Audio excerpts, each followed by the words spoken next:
إن أعجبك الفيديو لا تنسى الإعجاب والاشتراك في القناة. في المدن الكبرى كالدار البيضاء كثيرا ما وجد هاربون ملاذا لهم، ولكنه وهم لا يعلمون يبقى ملاذا مؤقتا.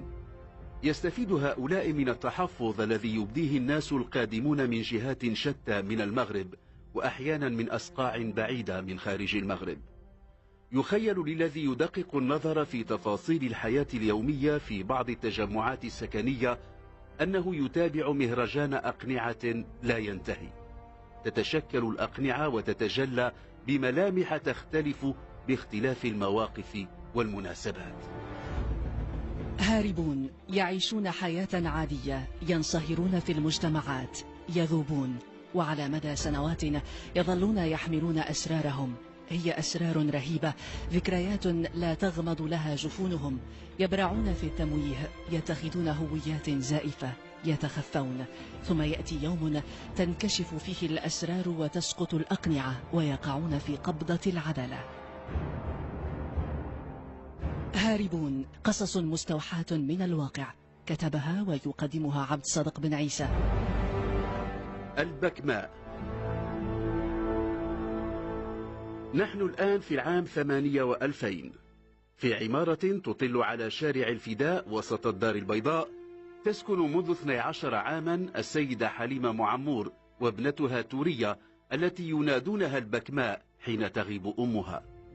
حين سكنت السيدة حليمة تلك العمارة في العام 96 900 و1000 علم الفضوليون من بواب العمارة أن المرأة مطلقة وأنها انتقلت للعمل في الدار البيضاء في إدارة إحدى الشركات المتخصصة في صناعة مواد التنظيف.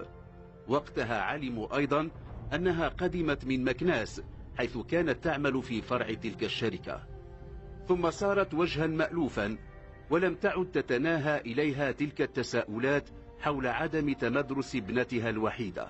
للذين سألوها ذات مرة قالت إن الطفلة التي كانت وقتها في 6 من العمر تحتاج إلى مدرسة خاصة، وإنها تحاول ما استطاعت أن تعلمها. تمضي السيدة حليمة التي تخطت 40 منذ فترة إلى عملها في 7:30 صباحا، ولا تعود إلى البيت إلا مساء في حدود 6 أو 6:30. خلال تلك الفترة تبقى تورية وحدها في البيت، لا تحدث صوتا، لا ترد إن قرع أحد جرس الشقة. هو عالم من الصمت. ولما بلغت 10 كانت حليمة ترسلها أحيانا إلى البقال أسفل العمارة، ومعها ورقة سطرت فيها الأشياء التي تريدها وما تسدد بها ثمن مشترياتها. كان البقال لحسن يعلم كما سكان العمارة أن الطفلة بكماء، وقد اعتاد مع مرور السنين على استقبال تلك الطفلة وأن يقرأ ما خطته السيدة حليمة. ومنذ أن طلبت منه ذلك صار يسجل مقابل كل منتوج ثمنه، وأن يخط أسفل الورقة المجموع والقدر الذي أعاده للفتاة. يعد لحسن السيدة حليمة في قائمة زبائنه المثاليين، لم تكن قائمة طويلة. المرأة تدفع فورا ونقدا ثمن كل بضاعة تشتريها. إلى ذلك كانت تحرص على أن لا يتشعب بها الحديث مع لحسن الثلاثيني ابن ترودانت. تكتمها ذاك كان يحول دون معرفة المزيد عنها وعن ماضيها. خلال تلك السنوات 12 التي أمضتها في تلك العمارة في شارع الفداء لم تستقبل ضيفا ولا زارها أقرباء.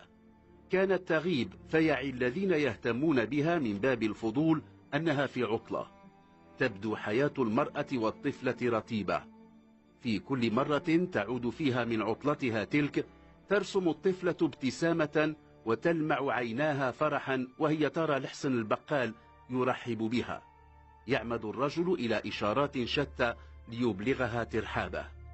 في تلك السن 12 بدأت تظهر أنوثتها، وبدأت أعين كثيرة تكون عند البقال تتبعها وهي تمضي حاملة ما جاءت من أجله.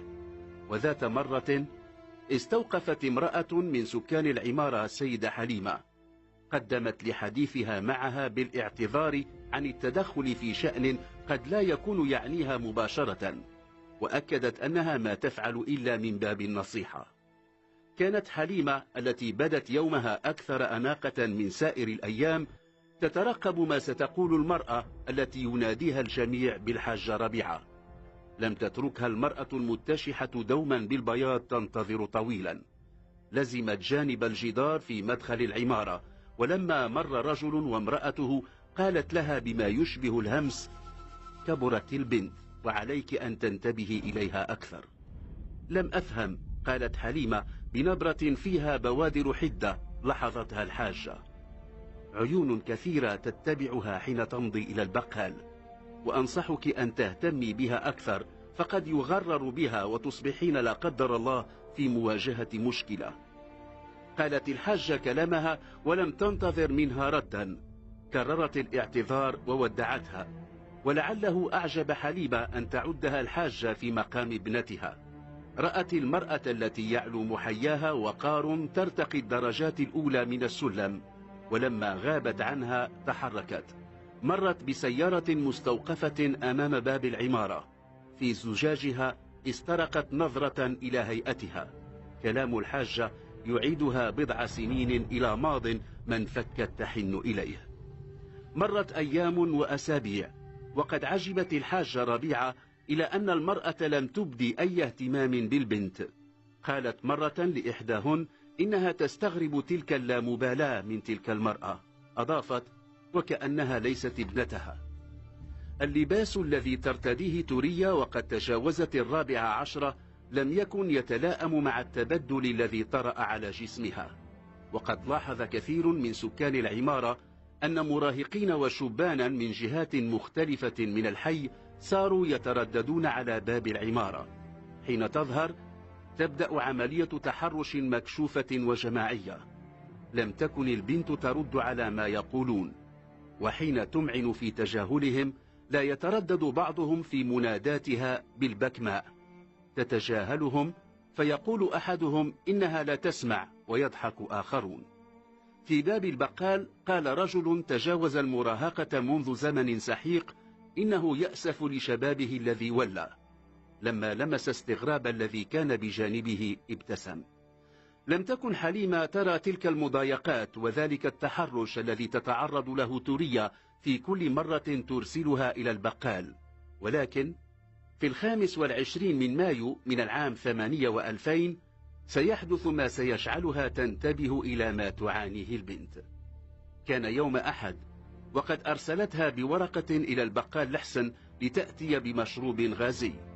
كان الوقت عصرا، جوار العمارة يبدو مقفرا. كان لحسن في عمق دكانه الذي يبدو أكثر برودة، ولعله أغفى في تلك اللحظة ولم يستيقظ إلا على صوت القطعة النقدية التي كانت توريا تدق بها على الواجهة. نهض من متكئه وهو يفرك عينيه، تسلم منها الورقة، ناولها المشروب الغازي وبضع دريهمات. سطر العملية بتفاصيلها في تلك الورقة. ابتسمت له توريا وانصرفت، بينما عاد هو إلى عمق الدكان. لما كانت تهم بصعود السلم باغتها رجل لم تره من قبل وأمسك بيدها، حاول جرها إلى ركن شبه مظلم في مدخل العمارة. صرخت وهي تحاول التفلت منه، ولكنه كان يمسك بها بقوة. ثم فجأة صاحت: لحسن الحقني! أرسلها الذي كان يمسك بها وهو يقول: البكماء تتكلم، لقد نطقت. كان يبدو وقد فزع. قبل أن ينفذ من باب العمارة وصل لحسن البقال وفي يده هراوة خشبية. حاول الذي كان ممسكا بتوريا أن يتسلل، ولكن الحسن كان أسرع منها. عجل إليه بضربة على الكتف. لم يقدر على كتمانه ألمه، لم يتماسك وهوى على الأرض. أمسك به الحسن، لم يكن قد رآه من قبل. ثم أخيرا ظهر البواب وهو يسأل: ما الذي يحدث؟ سكتت توريا، ولعلها وعت لتوها بأنها تكلمت. قال الحسن: إن هذا الوغد حاول الاعتداء على توريا. البكماء؟ تساءل البواب. لقد نطقت، قال الذي حاول الاعتداء عليها. نظرت إلى البواب بتركيز أخافه، ثم قالت له: أنا لست بكماء. تجاهل كلماتها وأخرج من جيبه هاتفه المحمول الأسود، ثم سمع يقول: لقد أمسكنا بلص، وإذا لم تحضروا حالا فإن السكان سيقتلونه. ثم أغلق هاتفه. في تلك الأثناء نزلت السيدة حليمة، لعلها انتبهت إلى أن توريا تأخرت في العودة. راعها المشهد، أشارت إليها بأن تصعد إلى الشقة. قال الحارس: لقد نطقت يا سيدتي، لم تعد كما كانت. استغربت حليمة ما يقوله البواب، لم تمهلها توريا وقالت: نعم، لقد علموا اليوم أنني لست بكماء. انتهت التمثيلية. توقفت سيارة الشرطة بباب العمارة. كان الحسن لا يزال ممسكا بيد بذلك الشاب والهراوة في يده الأخرى. نقل ومعه توريا وأمها إلى مركز الشرطة.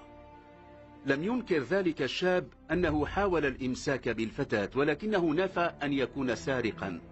قال إنه أصيب بالفزع إذ نطقت تلك التي يعرف الجميع في الحي أنها بكماء.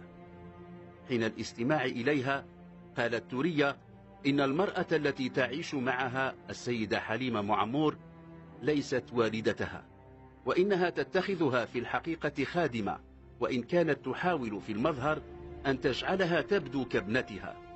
أضافت أنها كانت تفرض عليها ألا تنطق كلمة، وأن تتظاهر بالبكم في الشارع، وألا يكون كلامها في البيت إلا همسا.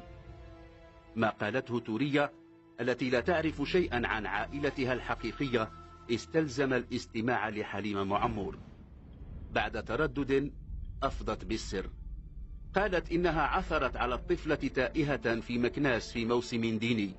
زعمت أنها حاولت العثور على والديها ولكنها لم توفق.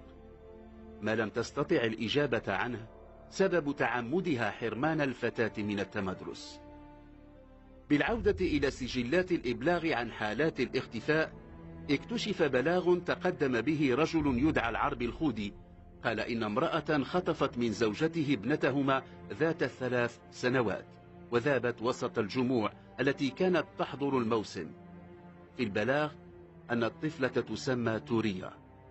في اعترافاتها أقرت حليمة بأنها تعمدت الاحتفاظ للطفلة باسمها الذي كانت تعرفه، وحتى تجبرها على التظاهر بالبكم وعلى الهمس حين تكون في البيت لم تكن تتردد في ضربها. قالت حليمة وهي تحاول تبرير ما قامت به إن زوجها طلقها بعد أن ثبت أنها عاقر، وإنها أرادت أن تتخذ الطفلة بنتا، وحتى تقطع كل صلة لها بمكناس طلبت نقلها إلى الدار البيضاء. هاربون يعيشون حياة عادية، ينصهرون في المجتمعات، يذوبون، وعلى مدى سنوات يظلون يحملون أسرارهم. هي أسرار رهيبة، ذكريات لا تغمض لها جفونهم. يبرعون في التمويه، يتخذون هويات زائفة، يتخفون. ثم يأتي يوم تنكشف فيه الأسرار وتسقط الأقنعة، ويقعون في قبضة العدالة. هاربون، قصص مستوحاة من الواقع، كتبها ويقدمها عبد الصادق بن عيسى.